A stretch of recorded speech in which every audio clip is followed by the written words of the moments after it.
परितप्यमाना तदारुदधवास्पकलाकुलाक्षी तां सान्त्वयन्नाह किरीटमाली। द्रौपदी, अब तुम्हारे आंसू तब पोंछूंगा जब उस अधर्मी को तुम्हारे सामने प्रस्तुत करूंगा। ये कहकर अर्जुन ने कवच धारण किया, हाथ में गांडीव उठा लिया, भगवान कृष्ण को सारथी बनाया और रथ पर आरूढ़ होकर चल पड़े। अर्जुन मिल गया अश्वत्थामा, युद्ध करने लगे, उसके रथ को छिन्न भिन्न कर दिया। अब अश्वत्थामा समझ गया कि बचना असंभव है, तब उसने ब्रह्मास्त्र चला दिया और काल के समान वह विकराल ब्रह्मास्त्र अर्जुन की ओर बढ़ने लगा। तब भगवान से अर्जुन ने कहा, कृष्ण कृष्ण महाबाहो भक्तानां अभयंकरः।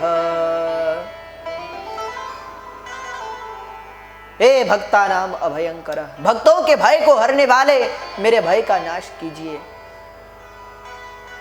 क्या करूं, यह ब्रह्मास्त्र मेरी ओर बढ़ रहा है। भगवान ने कहा, अर्जुन तुम भी ब्रह्मास्त्र चलाओ और फिर दोनों ब्रह्मास्त्र को शांत कर देना। अर्जुन ने ऐसा ही किया और मंत्र के द्वारा दोनों ब्रह्मास्त्र को शांत कर दिया।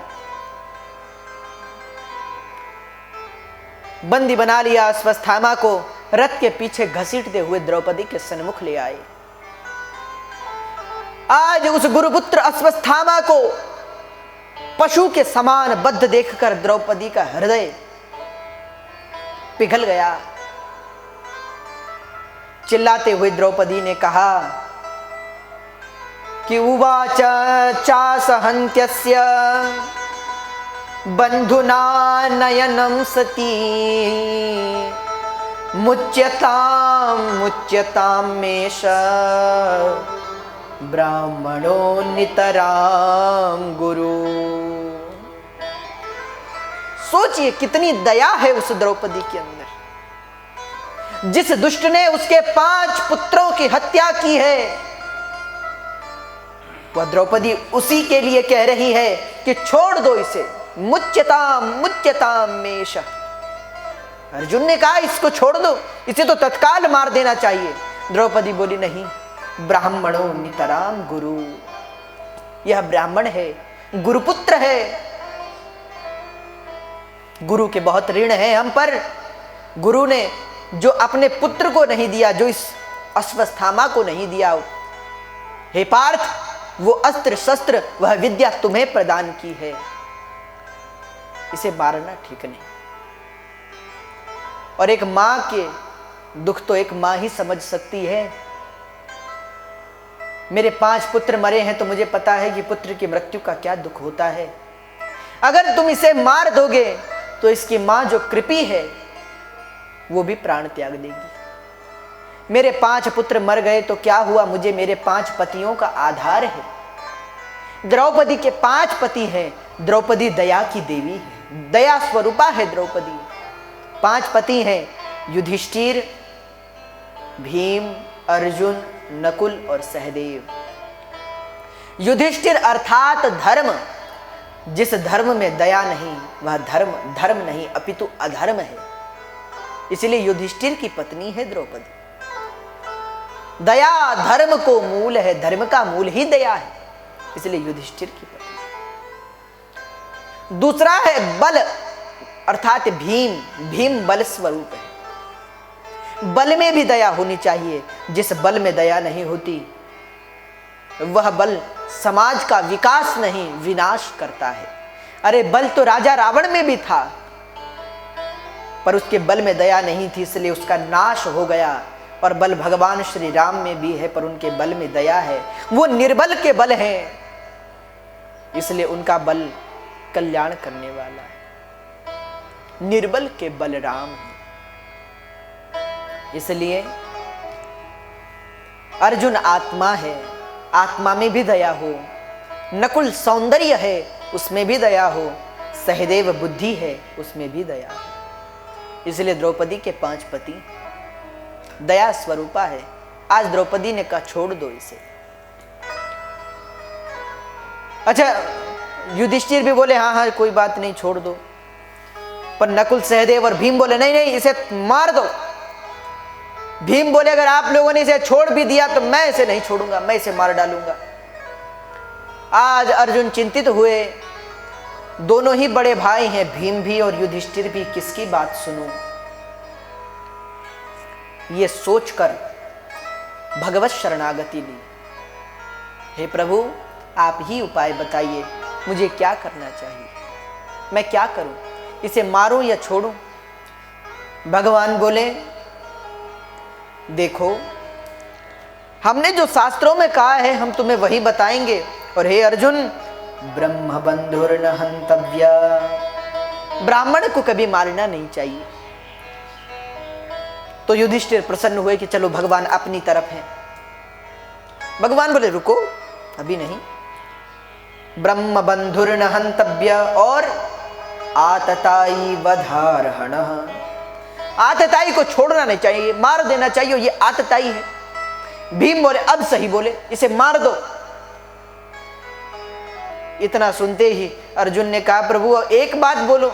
भगवान बोले मयैवो भयमाम नातं परिपाह्यानुशासनम, ये दोनों ही बातें मैंने शास्त्रों में कही। भीम को क्रोध आया। भीम ने कहा रे गोविंद, कभी तो सीधी बात कर लिया करो। आपका नाम टेढ़ा, कृष्ण, आपका काम भी टेढ़ा, आप कोई बात कहें वो भी टेढ़ी, आप खड़े भी रहें तो भी टेढ़े, इसलिए त्रिविक्रम कहा जाता है। बांके खड़े रहते हैं और बहुत सुंदर लगते हैं, इसलिए वृंदावन के भक्त बांके बिहारी कहते हैं। आपका नाम टेढ़ा, काम टेढ़ा, बातें टेढ़ी, आपकी कथा भी टेढ़ी, पर भगवान राम, उनका नाम भी सीधा राम, काम भी सीधा, खड़े रहे तो भी सीधे। हा? भीम बोले कभी तो सीधी बात कर लिया करो प्रभु, क्या करें इसका। तो भगवान बोले वपनम द्रविड़ादानम स्थानम निर्यापणम तथा एष ही ब्रह्म बंधूनां वधो नान्योस्ति दैहिकः।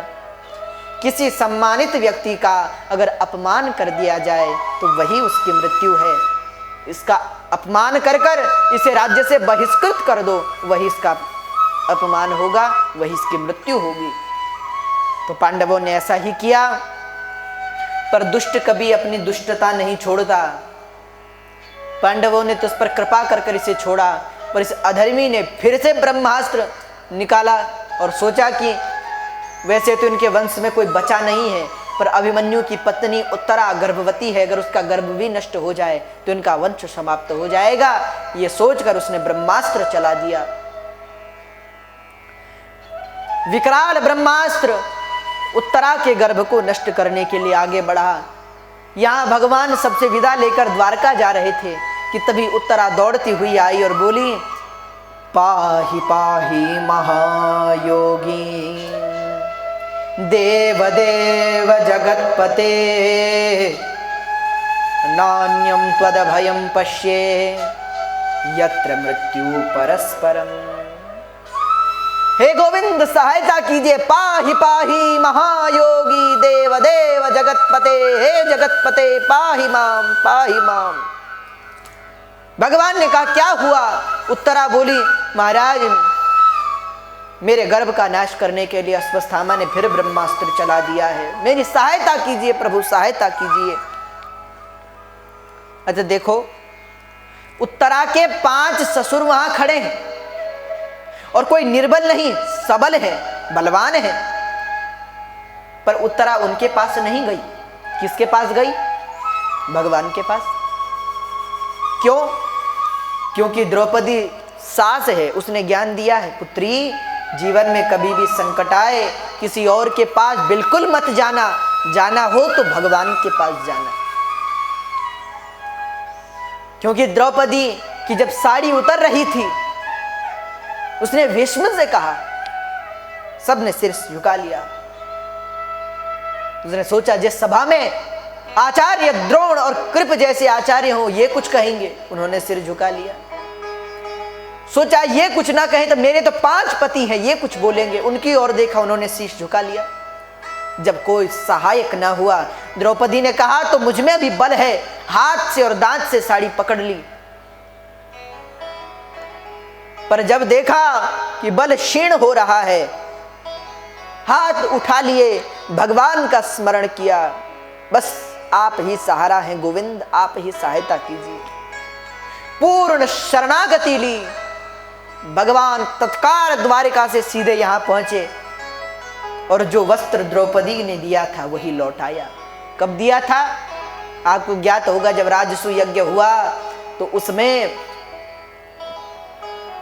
शिशुपाल भगवान को गालियां देने लगा।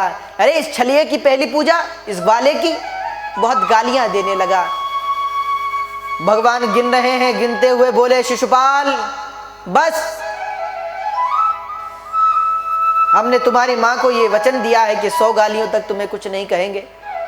99 हो गई, अब नहीं। शिशुपाल बोला, रे छलिए तुम मेरा क्या करोगे? भगवान ने कहा, बस अब 100 हो गई, अब 1 नहीं। शिशुपाल बोला, रे अधर्मी, अभी 1 नहीं 1000 और गालियां दूंगा।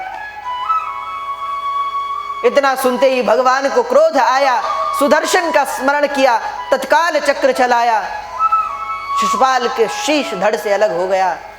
अच्छा, बड़ी विचित्र बात है, जब क्रोध में कोई कर्म किया जाता है तो थोड़ा अपने को भी नुकसान होता है। भगवान ने क्रोध में चक्र चलाया, इसलिए भगवान की अंगुली भी थोड़ा कट गई, और जो भगवान की अंगुली कटी, चारों ओर हाहाकार मच गया। अरे भगवान की अंगुली कट गई है। शोक सत्यभामा कियो रुक्मणी रोई हाय, बांधन को पट खोजती पटरानी अकुलाय। शोक सत्यभामा कियो रुक्मणी रोई हाय, बांधन को पट खोजती पटरानी अकुलाय। आज सत्यभामा रोने लगी, रुक्मणी जी कहने लगी, अरे कोई वस्त्र लाओ। पट रानियां ही पट मांगने लगी, कोई वस्त्र लाओ, भगवान की अंगुली से रक्त बह रहा है, कोई वस्त्र लाओ, भगवान को चोट लगी है। पर बड़ी विचित्र बात है, बोल सब रहे हैं पर ला कोई नहीं रहा। तभी द्रौपदी जी, पर इतने में दे